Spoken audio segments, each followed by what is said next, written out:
আজকে শেয়ার করছি নারকেলের চাটনি রেসিপি। চাটনির জন্য 1 কাপ বাদাম নিলাম। বাদামগুলো লো ফ্লেমে খুব ভালোভাবে ভেজে নেব। যখন বাদামগুলো ফুটতে শুরু করবে তখনই বুঝতে হবে বাদাম ভাজা হয়ে গেছে।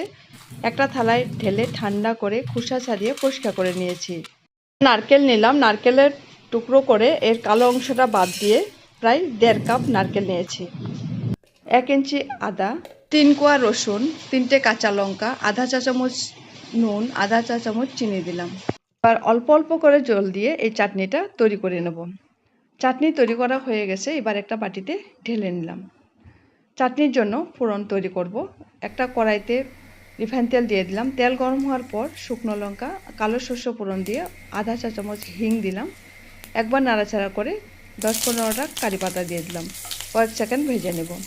এবার এই ফোড়নটা চাটনির উপরে ঢেলে দিচ্ছি। তৈরি হয়ে গেল নারকেলের চাটনি। এবার একটা চামচের সাহায্যে খুব ভালোভাবে মিক্স